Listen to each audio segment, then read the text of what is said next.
Joining us tonight, Newt Gingrich, former Speaker of the House, 2012 presidential candidate, co-author of the brand new book, Rediscovering God in America.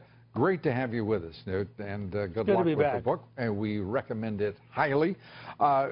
Let's start with these new Fox polls. Trump has now taken the lead. There are a lot of people out there who've got to be scratching their heads who had given up on this guy, about last July. Look at him. I mean, there he is. What do you attribute it to? Well, a couple of things are going on. One is that Hillary is losing on basic honesty. She's losing on the scandals involving the Clinton Foundation. She's losing on the scandals involving her emails. And she is further alienating the Sanders people, as we saw over the weekend, where in both Nevada and Alaska, there were really bitter convention fights. It looks now, ironically, like instead of Cleveland being a problem for Republicans, Cleveland may be a triumph for Donald Trump. And at the same time, Philadelphia may turn into a disaster for the Democrats. In fact, you had Senator Feinstein today reaching all the way back to 1968 and the riots in Chicago as a danger the Democrats have to be aware of. Yeah, and to choose the comparison with 68 brings with it a whole series of possibilities.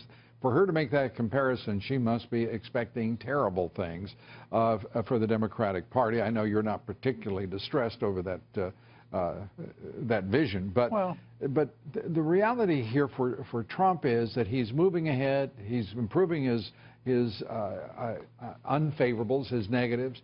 He's moved ahead by 3 points where he was behind 7 2 months ago. This looks like the right direction. Today he releases a list of 11 potential justices that he would appoint, and the conservatives seem to be absolutely thrilled. Well, I asked Chris DeMuth, who used to be the head of the American Enterprise Institute and is a real expert on judicial nominations. He said it was a superb list. That any conservative could be very proud of any one of the 11 picked. And I think it was a very strong step by Trump to send a signal that should really reassure most conservatives that the gap between who he would pick and who Hillary would pick is so gigantic that I don't think any reasonable conservative can do anything except try to help elect Trump in order to block Hillary from appointing a radical Supreme Court. An immense positive to have your favorable view of those names, as well as that of the Heritage Foundation and other conservatives, the Federalists. He is also, I think, deserves great credit for being so adroit politically to do this. I can't remember it being done by a presumptive nominee. Maybe I'm wrong on that. I think it's a bold move. This was actually encouraging at 2 levels. I think they made the decision to explore doing this shortly after Justice Scalia died.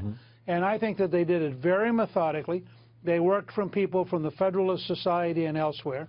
And they really wanted to take their time to vet these people, to be really sure that these were serious people. And I think that's both a good sign about process, that you're beginning to see the Trump operation take some zones and become very presidential in their calm, careful, calculating way.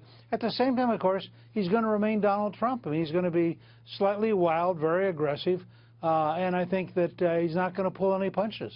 Well, I think a lot of people will be encouraged by your outlook on that in particular. History sometimes does repeat itself, and it's done so for Hillary Clinton. Now she's talking about 2 for the price of 1, as her husband did about her in 1992. It's not going over so well when she says he's going to be in charge of the economy. First of all, most folks don't like hearing somebody's going to be in charge of the economy. But your reaction to what looks like an immense gift to the Trump campaign? Well, I just think that the Clinton team is totally off balance now. They haven't been able to cope with Sanders. They haven't been able to cope with the scandals involving the Clinton Foundation.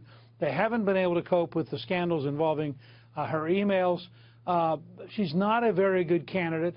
And I think all of these things are compounding in a way that they're just they're losing their touch for how to do this stuff. I mean, Bill at his peak was as good a politician as I've ever seen. but he clearly is not directly engaged anymore. And she's just never been a very good candidate. And I think that's all beginning to crumble around them. And I think they will get more desperate as they watch Trump get better and better. You know, he's learning. He's a better candidate today than he was 6 weeks ago. And he's just now beginning to turn his attention to her. I think it's going to be an election that could be blown wide open in a way nobody would have guessed a year ago, with Clinton and the Democrats losing very badly. Newt Gingrich, we thank you very much. Look forward to talking to you again soon.